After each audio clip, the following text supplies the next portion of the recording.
Praise Lord. Christ YouTube ക്രിസ്തുവിനെ എല്ലാ പ്രിയപ്പെട്ടവർക്കും വീണ്ടും വരുന്നവനായ യേശു ക്രിസ്തുവിന്റെ സ്നേഹത്തെ വന്ദനത്തെ പ്രാവശ്യം അറിയിക്കുന്നു. അപ്പോൾ ഇന്ന് ചിന്തയ്ക്ക് ആധാരമായി നമ്മൾ എടുത്തിരിക്കുന്ന വേദഭാഗം ഹല്ലേലൂയ ഉൽപ്പത്തി പുസ്തകം 12-ാം അധ്യായം അതിൻ്റെ 2-3 വാക്യമാണ് നാം ഇവിടെ എടുത്തിരിക്കുന്നത്. ഇവിടെ പറയുന്നു, ഹല്ലേലൂയ, ഞാൻ നിന്നെ അനുഗ്രഹിച്ച് നിന്റെ പേർ വലുതാക്കും. ഹല്ലേലൂയ, നീ ഒരു ജാതിയാകും. നിന്നെ ഞാൻ അനുഗ്രഹിക്കും. നിന്നെ അനുഗ്രഹിക്കുന്നവരെ ഞാൻ അനുഗ്രഹിക്കും. നിന്നെ ശപിക്കുന്നവരെ ഞാൻ ശപിക്കും. നിന്നിൽ ഭൂമിയിലെ സകല വംശങ്ങളും അനുഗ്രഹിക്കപ്പെട്ടിരിക്കും. ഇവിടെ അബ്രഹാമിനോട് ദൈവം പറയുന്ന വാഗ്ദത്തമാണ് നാം കേട്ടത്. എന്നാൽ അതിനു മുമ്പ് ദൈവം അവയെ ഒരു കണ്ടീഷൻ വയ്ക്കും നമുക്ക് കാണാൻ കഴിയും. അതിന്റെ 1-ാം വാക്യത്തിൽ പറയുന്നത്, യഹോവ അബ്രഹാമിന് അരുളിച്ചെന്നാൽ, നീ നിന്റെ ദേശത്തെയും ചാർച്ചക്കാരെയും ഭവനത്തെയും വിട്ട് പുറപ്പെട്ട് ഞാൻ നിന്നെ കാണിക്കുവാൻ ഈ ദേശത്തേക്ക് പോകുക. ഞാൻ നിന്നെ വലിയൊരു ജാതിയാക്കും. ഞാൻ നിന്നെ അനുഗ്രഹിച്ച് നിന്റെ പേർ വലുതാക്കും. നീ ഒരു അനുഗ്രഹമായിരിക്കും. നിന്നെ അനുഗ്രഹിക്കുന്നവരെ ഞാൻ അനുഗ്രഹിക്കും. നിന്നെ ശപിക്കുന്നവരെ ഞാൻ ശപിക്കും. നിന്നിൽ ഭൂമിയിലെ സകല ജാതികളും അനുഗ്രഹിക്കപ്പെട്ടിരിക്കും. ഇവിടെ കർത്താവ് ഒരു കണ്ടീഷൻ വയ്ക്കുന്നു. അബ്രഹാമിനോട്, ഹല്ലേലൂയ, എന്ത് ചെയ്യണം?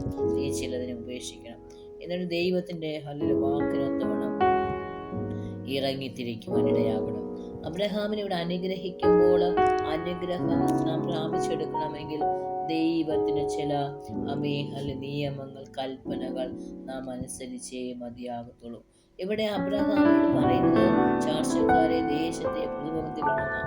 അബ്രഹാം നമുക്ക് കാണുവാൻ കഴിയും, അബ്രഹാമിന്റെ പിതാവ് തേരഹ് വിഗ്രഹത്തെ ഉണ്ടാക്കുകയും അതിനെ സേവിക്കുകയും ചെയ്യുന്ന വ്യക്തിയാണ്. അപ്പോൾ അവിടെ ആ സേവിക്കുന്ന അബ്രഹാമിനെ ഒറ്റയ്ക്ക് വിളിച്ച് ദൈവം വേർതിരിക്കുമ്പോൾ, ഹല്ലേലൂയ, അവിടെ ദേശം എന്ന് പറയുന്നത് ഹല്ലേലൂയ, അത് ഒരു കൽദയുടെ പട്ടണമാണ്. ഹല്ലേലൂയ, പാപം കൊണ്ട് ഭക്ഷണത്തിൽ നിറഞ്ഞ് വിഗ്രഹങ്ങളെ സേവിക്കുകയും ഉണ്ടാക്കുകയും അതിൽ ആരാധിക്കുകയും ചെയ്യുന്ന ഒരു കൂട്ടം ജനം പാർക്കുന്ന സ്ഥലം. എന്നാൽ ആ ദേശത്ത് അബ്രഹാമിനെ പാർക്കുമ്പോൾ, ഹല്ലേലൂയ, അബ്രഹാമിനോട് പറയുകയാണ്, നീ ആ ദേശത്തെ വിടണമെന്ന്. ആ ദേശത്തെ വിടണം. അവിടെയുള്ള ചില പോരായ്മകൾ, അല്ലെങ്കിൽ ആ ദേശം നിന്നെ ആ ദേശത്തേക്ക് അടുപ്പിക്കുന്ന ചില പൈശാചിക മുഖങ്ങൾ അവിടെ ഉണ്ട്. പാരമ്പര്യത്തിനായ ചില കെട്ടുകളുണ്ട്. നീ എന്ത് ചെയ്യണം? നിന്നെ പുറകോട്ട് വലിക്കാതിരിക്കാൻ നീ മുൻപോട്ട് യാത്ര ചെയ്യുന്ന ആ ദേശത്തെ നീ വിടണം. 2 ചാർച്ചക്കാരെ വിടണം. നമുക്കറിയാം, കർത്താവ് അബ്രഹാമിനെ ദൈവം വിളിക്കുമ്പോൾ അബ്രഹാമിന് 75 വയസ്സാണ്, തലമുറയില്ല. അല്ലേ നമുക്ക് കാണുവാൻ കഴിയും. അപ്പൊ അബ്രഹാമിന് തലമുറ കൊടുക്കുന്ന 100-ാമത്തെ വയസ്സിലാണ്. അപ്പൊ നോക്കുക, ഈ 75 വർഷക്കാലം ഈ അബ്രഹാമിനെ ദൈവം വിളിച്ച് വേർതിരിച്ച് ഈ 100 വർഷക്കാലം അവിടെ ജീവിക്കുമ്പോൾ അബ്രഹാമിന് വിശ്വാസം ഒരുപക്ഷെ ഓട്ടം വന്നേക്കാം. അവയെല്ലാം കൂടെയുള്ളവർ വിശ്വാസത്തിൽ പിന്മാറി കാണും. അബ്രഹാം തലമുറയില്ല. ഹല്ലേലൂയ, തലമുറയില്ലാത്തതിന്റെ പേരില് ആ ദേശത്തുള്ളവര് തന്നെ ചാർച്ചക്കാര് അബ്രഹാമിനെ നിന്ദിച്ചേക്കാം. ദൈവത്തെ കുറ്റം പറഞ്ഞേക്കാം. യോബിനോട് പറഞ്ഞ ദൈവത്തെ തിരിച്ചു പറഞ്ഞിട്ട് പോയി ചാവാൻ പറഞ്ഞേക്കാം. അങ്ങനെയുള്ള ഒരു കൂട്ടം ജനം അവിടെ ആയിരിക്കുമ്പോൾ ഇതെല്ലാം അറിയാവുന്ന ദൈവം പറയുകയാണ്, ഇങ്ങനെ ചാർച്ചക്കാരെ ദേശത്തെ വിട്ടു പോരപ്പെടാം. നിന്റെ പ്രതിഭവനത്തെ നമുക്ക് പറയാം. പ്രതിഭവനം ഹല്ലേലൂയ കൽദയുടെ പട്ടണമാണ്. വിഗ്രഹങ്ങളെ ഉണ്ടാക്കുന്നവരാണ്. എന്ത് ചെയ്യണം? അവിടെ നിന്ന് നീ നിർത്തരുത്, അശുദ്ധമായതൊന്നും നിർത്തരുത്, അവിടെ നിന്ന് വിട്ട പോരുവിനെന്ന് ദൈവം പറയുകയാണ്. അബ്രഹാം എന്ത് ചെയ്തു? അതനുസരിച്ച് നമുക്ക് കാണുവാൻ കഴിയും. തൻ്റെ പിതാവായ തേരഹിനെയും കൂട്ടി ഹല്ലേലൂയ തൻ്റെ സഹോദരി പുത്രനെ ലോത്തിനെയും തൻ്റെ ഭാര്യയായ സാറായെയും കൂട്ടി അബ്രഹാം ഹല്ലേലൂയ പുറപ്പെടുന്നതായിട്ട് നമുക്ക് കാണുവാൻ കഴിയും. അവിടുത്തെ ഹാരാനിൽ വന്ന് താമസിച്ച് സമ്പാദിച്ച ആളുകളെ കൂടി കനാൻ ദേശത്തേക്ക് പുറപ്പെടുവാൻ എത്തി. അങ്ങനെ ഹല്ലേലൂയ അവരെന്ത് കനാൻ ദേശത്ത് ഹാരാനിൽ വന്ന് പാർത്തു. അവിടെ വെച്ച് ഹല്ലേലൂയ നമുക്ക് കാണുവാൻ കഴിയുന്നത് തൻ്റെ പിതാവ് മരണപ്പെടുന്നതായിട്ട് നമുക്ക് കാണുവാൻ കഴിയും. പിതാവ് മരണപ്പെട്ട ശേഷം ഹല്ലേലൂയ ഹല്ലേലൂയ എന്നാൽ ഹാരാൻ തന്റെ ജന്മദേശത്ത് കൽദയുടെ പട്ടണമായ ഊരിൽ വെച്ച് തന്നെ തന്റെ അപ്പനായ തേരഹ് മരിച്ചു പോയി. ആമേ അങ്ങനെ അപ്പനെ അവിടെ ചെയ്ത ശേഷം അവരെന്ത് ചെയ്തു? ഹല്ലേലൂയ അവര് അവിടെ നിന്ന് പുറപ്പെടുന്നത് സ്തോത്രം. ഇവിടെ ഹല്ലേലൂയ സ്തോത്രം. അതിനുശേഷം നമുക്ക് കാണുവാൻ കഴിയുന്നത് ദൈവത്തിന്റെ നാമത്തിൽ ആരാധന അല്ലെങ്കിൽ ആലയം അല്ലെങ്കിൽ ദൈവത്തിന് യാഗപീഠം പണിയുന്ന അബ്രഹാമിനെ കാണും. അബ്രഹാം പറഞ്ഞ അനുസരിച്ചു. നമുക്ക് 15-ാം വാക്യത്തിൽ പറയുന്നുണ്ട്, അബ്രഹാമിനോട് ദൈവം പിന്നെ സംസാരിക്കുന്നു. അബ്രഹാമേ, നീ എൻ്റെ ഭയപ്പെടാൻ, നീ എൻ്റെ പരിചയം, നിന്റെ അതിമഹത്തായ പ്രതിഫലമാകുന്നു എന്ന് പറയുമ്പോൾ അബ്രഹാമിന്റെ അകത്തൊരു ഭയം നമുക്ക് കാണാം. ദൈവം പറഞ്ഞ വാക്കുകൾ ഇറങ്ങി തിരിച്ചിട്ടും എന്ത് ചെയ്തില്ല? തലമുറയെ ലഭിച്ചില്ലല്ലോ എന്ന്. എന്നാൽ അബ്രഹാമിനോട് പറയുന്നു. അപ്പോൾ കർത്താവിനോട് പറയുകയാണ്, ദൈവമേ, എന്ത് നീ എനിക്ക് തരും? ദൈവം എന്താ പറയുന്നത്? ഞാൻ കാണിപ്പാൻ ദേശത്തേക്ക് നിനക്ക് ദേശം ഞാൻ നൽകുമെന്നാണ്. അപ്പോൾ ഇപ്പോഴൊന്നും ദേശം ലഭിച്ചിട്ടില്ല. അപ്പോൾ അബ്രഹാം പറയാണ്, ദൈവമേ, നീ എനിക്ക് എന്ത് തരും? എനിക്ക് മറ്റൊന്നും വേണ്ട കർത്താവേ, ഞാൻ മക്കളില്ലാത്തവരെ നടക്കുന്നല്ലോ. അപ്പൊ ഇന്ന് എനിക്ക് മക്കളെയാണ് വേണ്ടെന്ന് അബ്രഹാം പറയുന്നു. എന്നാൽ ദൈവം പറയാം, ഞാൻ നിനക്ക് തലമുറ നൽകും. ദൈവം അബ്രഹാമിനോട് മുമ്പ് പറഞ്ഞ ദൈവിക ഉടമ്പടി ദൈവം ചെയ്തു. കൂടെ ഉറപ്പിച്ചു കൊടുക്കുവാൻ ഇടയായോ.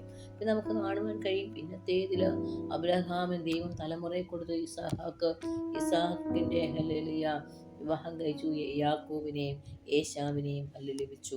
യാക്കോബ് 12 പുത്രന്മാരുടെ പിതാവായി. 12 പുത്രന്മാർ പിന്നത്തെ ഇസ്രായേൽ ഗോത്രമായി മാറി. അബ്രഹാമിന്റെ ജഡത്തിലൂടെ ദൈവം എന്ത് ചെയ്തു? അബ്രഹാമിനെ അനുഗ്രഹിച്ചു.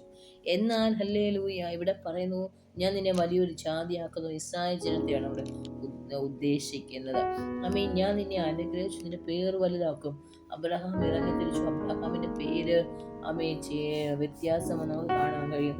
അബ്രഹാം എന്നുള്ളത് അബ്രഹാമായും സാറായി എന്നുള്ളത് സാറയായും മാറിയതായിട്ട് പിന്നത്തെ കാണും. അപ്പൊ അവരുടെ പേരിനെ ചേഞ്ച് വന്നു. പേരിനെ അവരെന്ത് ചെയ്തു? അബ്രഹാം എന്നുള്ളത് ബഹുജാതികൾക്ക് പിതാവെന്നും സാറ എന്നുള്ളത് ബഹുജാതികൾക്ക് മാതാവായി അവരുടെ പേര് ദൈവം വലുതാക്കി. ദൈവം എന്ത് ചെയ്തു? അബ്രഹാമിനെ ഒരു അനുഗ്രഹമാക്കി മാറ്റി. അബ്രഹാം ചെല്ലുന്നിടത്തൊക്കെ അബ്രഹാം അനുഗ്രഹമായി. മിസ്രൈമിൽ ചെന്നു. ഹല്ലേലൂയ നമുക്കറിയാം. മിസ്രൈമിൽ വെച്ച് അബ്രഹാമിന്റെ യഥാർത്ഥ ഗുണം മനസ്സിലാക്കിയ ഫറവോൻ ഹല്ലേലൂയ പൊന്നും ആടുമാടുകളെ കൂട്ടി അബ്രഹാമിനെ പുറപ്പെടുവിച്ചതായി നമുക്ക് കാണുവാൻ കഴിയും. നിന്നെ അനുഗ്രഹിക്കുന്നവരെ ഞാൻ അനുഗ്രഹിക്കും എന്ന് അബ്രഹാമിനോട് പറഞ്ഞു. അബ്രഹാമിനെ ആരനുഗ്രഹിക്കുന്നുവോ ആ വ്യക്തി അനുഗ്രഹിക്കപ്പെടും. നിന്നെ ശപിക്കുന്നവരെ ഞാൻ ശപിക്കും. നോക്കുക, വലിയൊരു അനുഗ്രഹമാണ്. അബ്രഹാമിനെതിരെ ദൂഷണം പറയുന്ന, അബ്രഹാമിനെ ശപിക്കുന്നവരെ ദൈവം എന്ത് ശപിക്കും? അബ്രഹാം ശപിക്കുകയല്ല, ദൈവം ശപിക്കും. ഹല്ലേലൂയ. എന്നിട്ട് പറയും, നിന്നെ ഭൂമിയിലെ സകല വംശങ്ങളും അനുഗ്രഹിക്കപ്പെടും. ഭൂമിയിലെ സകല വംശങ്ങളും പറഞ്ഞാൽ ഈ ഭൂമിയിൽ എത്ര വംശങ്ങൾ, എത്ര ജാതികൾ ഉണ്ടോ അവരെല്ലാം എന്ത് ചെയ്യും? അനുഗ്രഹിക്കപ്പെടും. ആരിലൂടെ അനുഗ്രഹിക്കപ്പെടും? അബ്രഹാമിന്റെ വാഗ്ദത്തമായ യേശു ക്രിസ്തുവിലൂടെ അനുഗ്രഹിക്കപ്പെടും. റോമാലേഖനത്തിൽ പറയുന്നുണ്ട്, വാഗ്ദത്ത സന്തതി ക്രിസ്തുവാണെന്ന് പറയുന്നുണ്ട്. ഹല്ലേലൂയ. ജഡസന്തതിയായ ഇസഹാക്കല്ല, ആത്മസന്തതിയായ യേശു ക്രിസ്തുവിലൂടെയാണ് സകല ജനം എന്തിന് അനുഗ്രഹിക്കപ്പെടുന്നത്. വിശ്വാസത്താൽ ഹല്ലേലൂയ നീതീകരിക്കപ്പെടുന്നത്.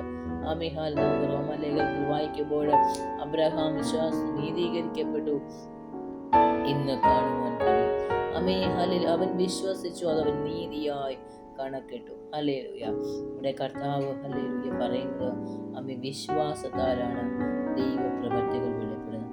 അബ്രഹാം വിശ്വസിച്ചത് കൊണ്ടാണ് അബ്രഹാമിന് എന്ത് ചെയ്തത്? ദൈവം ഹല്ലേലൂയ സ്തോത്രം നന്മകളെ കൊടുത്തത്. ദൈവം ഹല്ലേലൂയ അനുഗ്രഹങ്ങളെ കൊടുത്തത്. അബ്രഹാം ജഡപ്രകാരം, നമ്മുടെ പൂർവ്വപിതാവായ അബ്രഹാം എന്ത് ചെയ്തു? ജഡപ്രകാരം എന്ന് പ്രാപിച്ചു എന്ന് നാം പറയണം. അബ്രഹാം പ്രവൃത്തിയാൽ നീതീകരിക്കപ്പെട്ടു. എന്ന ദൈവസന്നിധി ഇല്ലതാണ്. അബ്രഹാം പ്രവൃത്തിയാൽ നീതിക്കപ്പെട്ടു, വിശ്വാസം നീതിക്കപ്പെടും. അബ്രഹാം ദൈവത്തെ വിശ്വസിച്ചു, അത് അവന് നീതിയായി കണക്കിട്ടു എന്നാണ് പറയുന്നത്. വിശ്വാസം ഹല്ലേലൂയ അതെന്ത് ചെയ്യും? നമുക്ക് നീതി കൊണ്ടുവരും. ഹല്ലേലൂയ. അബ്രഹാം സ്തോത്രം ഹല്ലേലൂയ ലോക അവകാശിയാകുമെന്ന് വാഗ്ദത്തം അബ്രഹാമിനോടോ അവന്റെ സന്തതിക്കോ ന്യായപ്രമാണത്താലല്ല. അതായത് അബ്രഹാം ജനിച്ച ന്യായപ്രമാണത്തിലാണ്. എന്നാൽ വിശ്വാസത്തിന്റെ നീതി വെളിപ്പെടുന്നത് ന്യായപ്രമാണത്തിലല്ല. ഹല്ലേലൂയ. യേശു ക്രിസ്തുവിന്റെ ഹല്ലേലൂയ വാഗ്ദത്തം യേശു ക്രിസ്തുവിന്റെ സമയത്താണ്. ഹല്ലേലൂയ.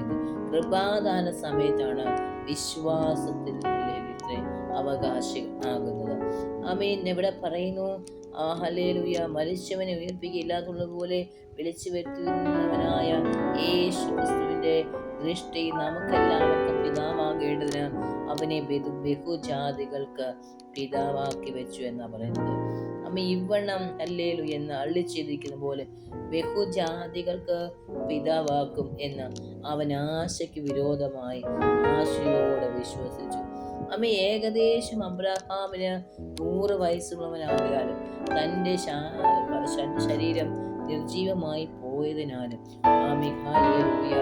സാറയുടെ ഗർഭപാത്രത്തിൽ നിർജീവിതം ഗ്രഹിച്ചിട്ടും അബ്രഹാം എന്ന വിശ്വാസത്തിൽ ക്ഷീണിച്ചില്ല. ദൈവം പറഞ്ഞ വാക്കിന് അവിശ്വസിച്ചില്ല. ദൈവത്തിന് സകല കഴിയുമെന്ന് മനസ്സിലാക്കി അബ്രഹാം വിശ്വാസത്തിൽ സംശയിക്കാതെ തന്റെ വാക്കത്തിൽ വിശ്വസിച്ചുകൊണ്ട് ദൈവത്തിന് മഹത്വം കൊടുത്തു.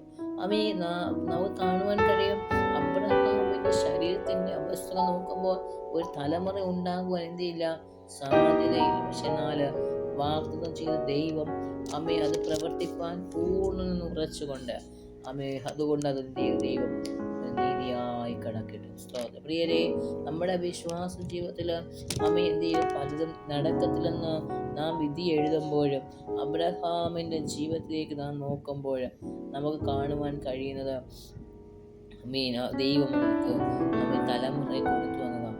സാധ്യതയില്ലാത്ത മേഖലകളില് ദൈവ സാധ്യതകളെ വരുത്തും. നമ്മുടെ പിതാവായ അബ്രഹാം യേശു ക്രിസ്തുവിലൂടെ ഹല്ലേലൂയ. അബ്രഹാം 2 പിതാവാണ്. ഒന്ന് ഇസാക്കിന്റെ പിതാവാണ്, ഹല്ലേലൂയ ജഡപ്രകാരമുള്ള പിതാവാണ്. എന്നാൽ വാഗ്ദത്ത പ്രകാരം യേശു ക്രിസ്തുവിലൂടെ ഹല്ലേലൂയ നമ്മുടെ വിശ്വാസത്തിന്റെ പിതാവാണ്. ഹല്ലേലൂയ. നമുക്ക് ഹല്ലേലൂയ യേശു ക്രിസ്തുവാണ് പിതാവ് പറയുന്നത്. വാഗ്ദത്ത സന്നിധിയിൽ പറയുന്നുണ്ട് ഹല്ലേലൂയ. നാം വിശ്വാസത്തിനെ പൂർത്തീകരിച്ച നമ്മുടെ ആത്മീയ പിതാവ് അബ്രഹാമിലൂടെയാണ് യേശു ക്രിസ്തുവിന്റെ ആത്മീക സന്തതിയായി നാം ഈ ഭൂമിയിലേക്ക് വരുന്നത്. നമ്മുടെ പിതാവ് ഹല്ലേലൂയ ജഡപ്രകാരം അബ്രഹാമും വാഗ്ദത്ത പ്രകാരം യേശു ക്രിസ്തുവുമാണ്. യേശു ക്രിസ്തുവിലൂടെ ദൈവമനുസരിച്ച് ഇറങ്ങി തിരിച്ച മനുഷ്യനെ പിന്നത്തേതിൽ ദൈവം അനുഗ്രഹിച്ചു. അവന്റെ പേരിനെ വലുതാക്കി വലിയൊരു ജാതിയാക്കി മാറ്റി. ഇന്ന് ഇസ്രായേൽ ജനം മാത്രമല്ല, പുതിയ നിയമ ഇസ്രായേലും പഴയ നിയമ ഇസ്രായേലും അബ്രഹാമിന്റെ സന്തതിയാണ്, വാഗ്ദത്ത സന്തതികളാണ്. ഇതുപോലെ നമ്മുടെ ജീവിതത്തിലും ആത്മീക സന്തതികളെ, ആത്മീക വാഗ്ദത്ത സന്തതികളെ ദൈവത്തിന് വേണ്ടി നാം ഹല്ലേലൂയ പണിതെടുക്കണമെങ്കിൽ അബ്രഹാം ഹല്ലേലൂയ ദൈവത്തിൽ വിശ്വസിച്ചതുപോലെ, അവന് നീതിയായ ദൈവം കണക്കെടുത്തതുപോലെ അബ്രഹാം എന്ന വിശ്വാസത്തിന്റെ വിശ്വാസത്തിൽ ജീവിച്ച മനുഷ്യൻ യേശു ക്രിസ്തുവിനർത്ഥം നേടിയെടുത്തതുപോലെ പ്രിയരെ വിശ്വാസനാമം ചില ആത്മീയ സന്തതികളെ പുറത്തെടുക്കാൻ ദൈവം നമ്മെ ഇടയാക്കും. അതിന് നമ്മൾ ചെയ്യേണ്ടത് എന്താണെന്ന് ചോദിച്ചു കഴിഞ്ഞാൽ ദൈവം പറഞ്ഞനുസരിക്കണം. നമ്മുടെ വാഗ്ദത്തങ്ങൾ ദൈവം നൽകിയിട്ടുണ്ട്. ചിലപ്പോൾ അത് താമസിച്ചേക്കാം. പക്ഷെ എന്നാൽ വിശ്വാസം ക്ഷീണിച്ചു പോകാതെ ദൈവത്തെ ധൈര്യപ്പെട്ടുകൊണ്ട് ദൈവത്തിന് മഹത്വം കൊടുക്കുമെങ്കിൽ വേഗത്തിൽ ദൈവത്തിന്റെ പ്രവൃത്തികൾ നിങ്ങളുടെ ജീവിതത്തിൽ വെളിപ്പെടും. ഒന്ന് ദൈവത്തെ നാം അറിഞ്ഞെങ്കിൽ നാം നമ്മുടെ ദേശത്തെ വിടണം, നമ്മുടെ ചാർച്ചക്കാരെ വിടണം, നമ്മുടെ പ്രതിഭവനത്തെ വിടണം. ഹല്ലേലൂയ. ബന്ധങ്ങളെ അവർ ഉപേക്ഷിക്കുന്നല്ല പറഞ്ഞത്.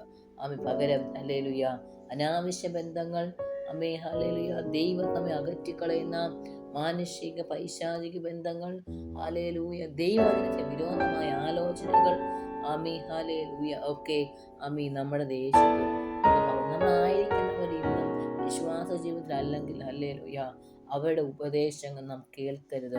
ഹല്ലേലൂയ. ദൈവവചനപ്രകാരം ഉള്ള ഉപദേശങ്ങൾ കേൾക്കുകയും വിശ്വാസം ഉറച്ചു നിൽക്കുകയും ചെയ്യുമെങ്കിൽ നിങ്ങളുടെ വാഗ്ദത്തങ്ങളെ പൂർത്തീകരിപ്പാൻ ദൈവശക്തനാണ്. ഈ വചനങ്ങളാൽ ദൈവം നമ്മെ ഒന്നിച്ച് സഹായിക്കട്ടെ. ദൈവിക നന്മകൾ നിങ്ങളുടെ ജീവിതത്തിൽ ദൈവം പ്രാപിച്ചെടുക്കുക. സർവ്വകൃപാലുവായ ദൈവം ഇടയാക്കട്ടെ. May God bless you. Amen.